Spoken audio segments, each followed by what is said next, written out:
Good morning. Good morning. We are here today talking with Dr. Cedric Roberts, a very dear friend of mine. We met a couple of years ago, and I am just impressed and floored with his way of communicating in the workforce and how we interact.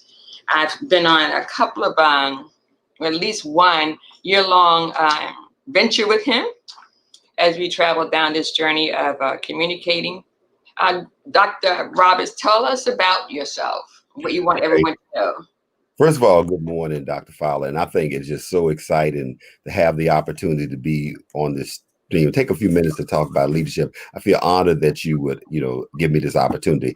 I'm Cedric Roberts. My area of specialty is when I went to school, I was a double major. So I have 2 degrees in religion and 2 degrees in business. And so I kind of work in the area where business and religion meet. I always make this joke that said I could collect your offering, account for it, and pray about it all at the same time. Preach a sermon on the whole 9 yards. Currently, my area of specialty in finance is really nonprofit accounting. I've done some corporate accounting, but I've actually been doing accounting for probably almost 40 years. And currently, I work as a CFO of a large mega church.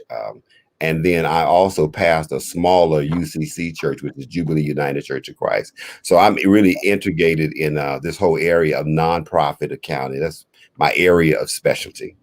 Well, I think that is excellent. We often get into these business discussions about for profit, but we never really go down that pathway of nonprofit. And when we do, we talk about how hard it is, to be able to account. Uh, well, in this changing work environment, whether you're for profit or nonprofit, I find that the landscape of the workforce has changed. Where now we're looking at a workforce made up of millennials, and what they say is millennial reign in the workforce today. And so, like you, I have worked across generations of different workforces. And I just want to know, what is it that we could understand as leaders from this current workforce?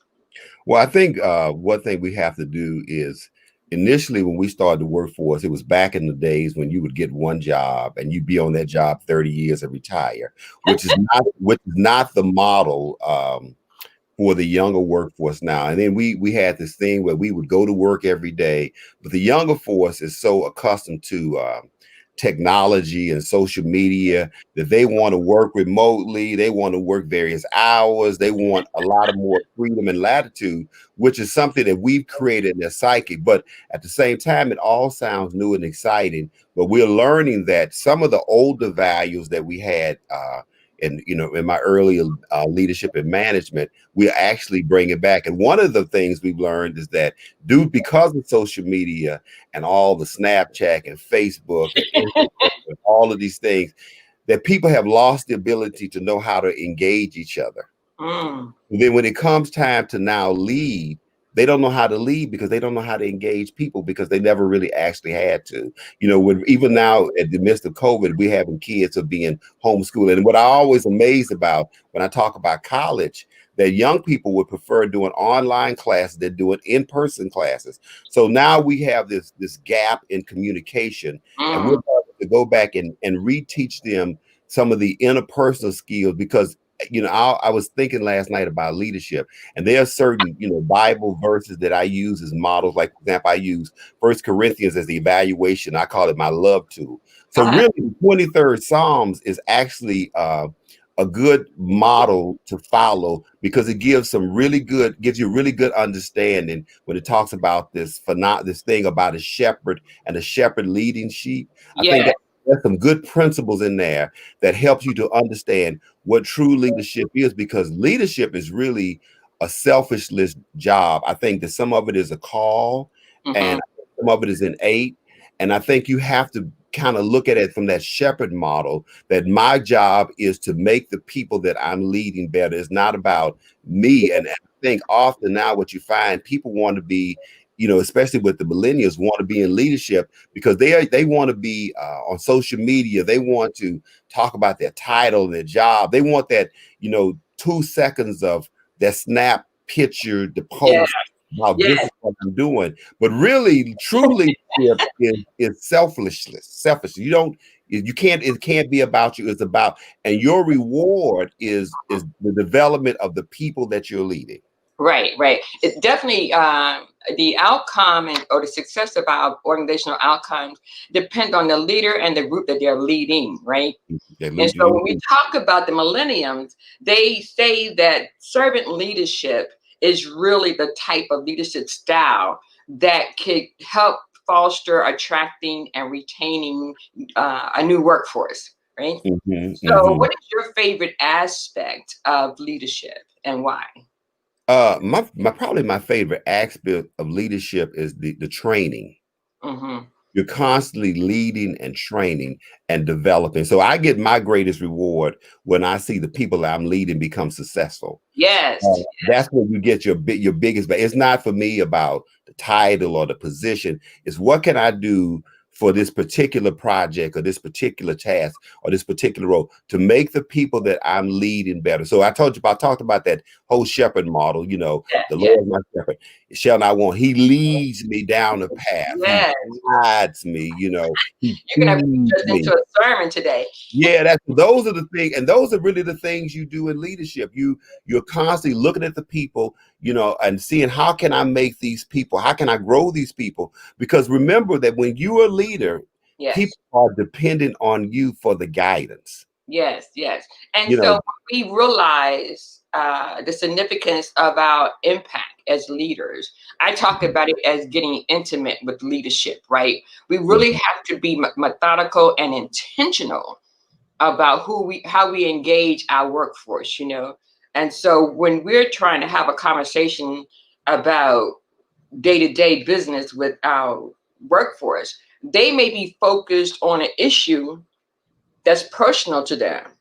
And mhm. so we have to be conscious of that. And so with that, I'm just kind of wondering how can we better engage our workforce when it comes to our leadership development programs, right? How Mhm. can we redesign that? Because I imagine right now that every organization and company is taking their strategic plan and the leadership development program off the shelf, right? And Right. have to review it based on the fact that we have a change in workspace and a change in the workforce colliding with one another. And you can almost Mhm. say that leaders find themselves in a leadership crisis right now. Like, how do I go forward and how do I sustain that is good? And how do I change at the same time? And so, what is it that you could offer Well, leaders? first of all, we have to kind of re-envision what work looks like, and we have to re-envision how we engage. So, 20 years ago, the way it worked was the manager made the decisions, and we followed. People followed decisions. That doesn't work anymore. Right, right, right. Now, what you have to do is you have to allow, especially with the millennials, you have to do a lot of listening Yes. because they have been taught and empowered that they have value, their ideas matter. And often with them, it's kind of like reinventing the wheel again, but Yes. for them, it's not. So you spend a lot of your time listening, and then you have to be really transparent with them. Say, Hmm. hey, I'm in charge, but at the same time, you have that, and and your opinion matters. So Yes. then when you come to that, create this space, a safe space where people are open, they can have dialogue with you, they could talk about what they're feeling, and then we could talk to them like, how can you be productive? What environment does it take? For now, we have people where the work home from model is a better model. You're not. I actually think that people who work from home work harder. You Ah. know, because in working from home, you have to teach the person how to actually lead themselves. Well, So I I think think we need to. re-envisioning what a work day looks like, what a work week looks like, what work hours look like, and being able to be really, really flexible to say what a work day and how I function and achieve a goal for a task may be different than how you achieve a goal. Back in the government model, everybody came to work. You were there from 9 to 5. You Yeah. shut at the end of the day, and that was it. It doesn't. That's not like sometimes for some people a 4-day week may work better. Some people a 5-day week may work. Some people a schedule where so many days in the office, so many days remotely may work better. But you have to craft for that individual Yes. employee and that individual contract. What a good way and a healthy way for them to become productive, and it could vary from person to person. So you have to have a lot of flexibility. So I think in re-envisioning what work looked like and how you accomplish the goal, and understand that it could be with overall guiding principles and policies, but how you get there, the role is, and to give you the best example, I went to an appointment this morning, and Uh-huh. I always use the Waze app. And one thing Okay. I love about the Waze app is the Waze app can give you different routes to get to the same place. But Yes. ultimately, to get there, now some routes may take you 5 minutes longer, some routes may, but Yeah. ultimately, it's kind of the same thing. You're kind of like, the person where you say, how do we get here? And how you get there for this person may be different. And people's needs may be different. Some people may need a little more guidance, a little more structure. Because one thing we have to remember is that when a person, and that's why I like the shepherd model, when a Yeah. person comes to you as an employee or worker, or you're going to lead, they come with their who they are and Yeah. all of their things. I often sometimes find myself almost being a counselor, and Yeah. because these people, because remember, you spend more time with your workers than sometimes you do with your own family. Yeah. Yeah. As I continue to read about the today's workforce, uh, it is revealed that the new millennial workforce, they want leaders to invest in their professional as well as their developmental skill set, right? Beyond that of the organization and beyond that of the leader themselves. They really do want you to invest in it. And the thing that stands out to me with the study that I'm doing is that leaders, the millennium workforce view hierarchy differently than we viewed hierarchy. Like, matter of fact, if they view it at all, because they are seeking those organizations that can cater to their needs, right? Their values, should I say. And Mhm, they mhm. would not hesitate to find and to leave an organization and go find one that does cater to their need. And that is why I'm looking at leadership and the type of leadership style that attracts and retains leaders. How has that been relevant for you in regards to just being in the mix of a different work environment? Well, see, so two things that you have to engage. We talked about initially about this thing about the social media age and people not being able to gauge. So one of the big challenges that you're going to find in modern day leadership is this concept of team building. Yeah, yeah. How do Okay. you build a team when people are virtual? And then one thing that we've learned since now we enter the Zoom era, Yes. that the Zoom era has forced us to engage each other face to The face on face. a consistent basis, where people would where the millennials are more inclined to retreat into a silo. Yeah. Now we're learning how important it is to build. So that's one struggle that you will have is building a team. Other thing is people is having to let them be heard, and actually sometimes trying their ideas. I Yeah. tell people that I don't really have all the answers. I'm just the leader. So let's try your way. And sometimes allow them to Yeah. try the way, and allow them, even though you may know that that's not going to work, still allow them to try, because you may be pleasantly surprised. It may work. It may work, and especially it's no cookie cutter way to get to, like you said, when you use the Waze app. One way to get to some place, right? Hmm. And as we evolve, leadership evolve, and the workforce and the workplace evolve, and as we go forward, we want to influence what going forward looks like, what the new normal looks like. And that is why I think timing right now, and talking leadership and being intentional, is necessary. You do not want to assume a whole lot at this point. You really want to have the reality that's before you and deal with that. Well, let me ask you a question. What book are you reading right now, and why? And how Well, does it influence? yeah, I got this book here, and it's I got two books actually. Okay. Let me give you one. So because a lot of what I do is working with boards, Uh-huh. because one thing I've learned is with millennials, whereas in the older generation, older leadership style, a person come to work and all I need to know is my task. So millennials are not like that. They want to have a big understanding of the big picture. They want to be clear on what the goals are, where are we going, why am I doing this, why is this important? Because I want to feel they want to. So I got a couple books. So one book here is called The Call of the Chair, and it's Okay. actually something that I gave to a board at the bigger church that I work for, and it talks about how looking at it at your job, on the board as a call. So I've been making all of my staff do board training to Okay. help them understand the big picture. And no matter what your job is, no matter where you are on the spectrum, that your job is important and is valued. I actually make this thing that would, we're in accounting and finance. I say the most important person in the department is the person doing the filing. Okay. When there's time for an audit and you can't find that document to validate why you had that expense, the auditors automatically assume there's a probability of fraud. So I tell the person who's filing, do you know how important your job is? So when that person comes to work every day, they come with a sense of purpose. And that's what the millennials are looking for.